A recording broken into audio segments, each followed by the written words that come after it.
Here's a question. Can Canadian governments build a wastewater treatment plant and finish it on time and on budget? The North Shore fiasco makes you think the answer is no, but Regina proves it can be done.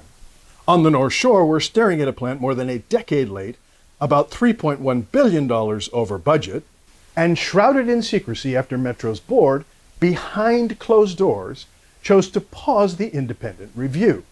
That's a mess the province, through inaction, is helping to cover up, and one that households will be paying for decades.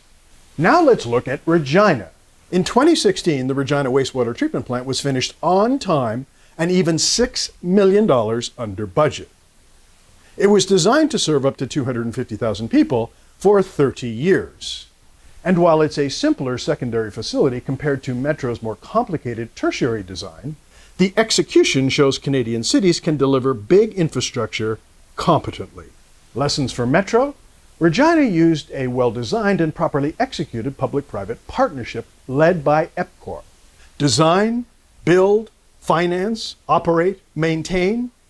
That's what's called single-point accountability.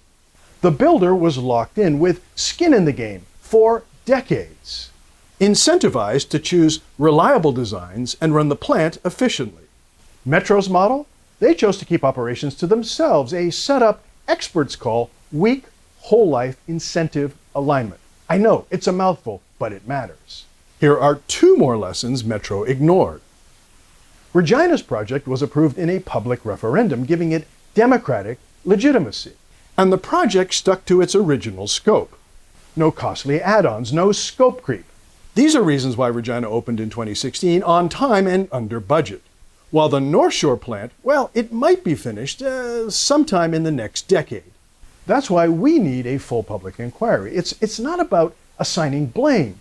It's about learning lessons. Why the complexity? Did Metro align incentives?